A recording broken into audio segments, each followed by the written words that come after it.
I was cleaning out some saplings that are growing in the area where I had just removed one of the large red pines that are not native to this area. And as you can see, the saplings were growing very thickly in this area. It's almost exclusively spice bush. I'm wanting to clean this up here because of this beautiful, massive red pine, the biggest of the forest. It's such a giant and so healthy that I wanted to help make sure that it keeps on getting bigger. As you can see, there's a bit of an opening now between it and the one to its right, where a third one once stood. As I was cleaning, I noticed a surprise, a blue ash. See the characteristic sharp edges on the growth. This is really beautiful, and I was so surprised to find this here because it's an area where I pick thimble berries every summer, and so I've picked berries right beside it so many times. As you can see, I'm standing in the middle of a bunch of giant thimbleberry canes here, trying to clear my path back to this convenient blue tape that I had with me, just in case I did find something beautiful.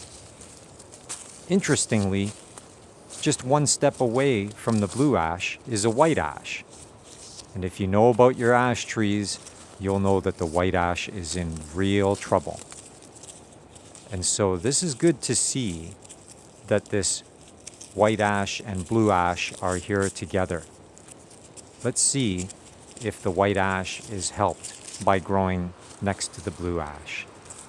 And this spot is actually good for both because this giant red pine that they're standing beside is clear on this side of the tree because it was competing with the other red pine that has been now removed. And so there's a wonderful opening here in the canopy that these ash trees can climb up toward. I mentioned the spice bush that you see me tossing here into the side of the trail. Well, that cloud behind me is all spice bush. As luck would have it, here in the most convenient of spots, up has come a black walnut tree. This is a most welcome find because the walnut is increasingly becoming my primary food source. I've now lived in this forest for 10 years, and it's interesting to me to see how with each passing year, my connection to this forest gets stronger and stronger, and the things that I do are increasingly being dictated by the forest itself. I see the interdependence within the forest, and I'm learning always how I can help. And the feeling that I get in return is astonishing.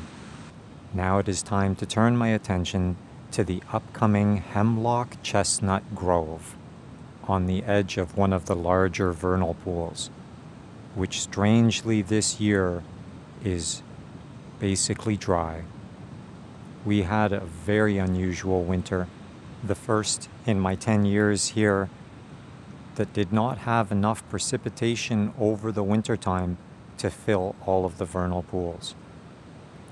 Is this a harbinger of a very dry summer to come? Only time will tell. But this area that we're looking at now should be completely flooded so that the marsh marigolds will fill it again over the coming month. Let's see if it happens this year. But rest assured, whatever comes, life will find a way.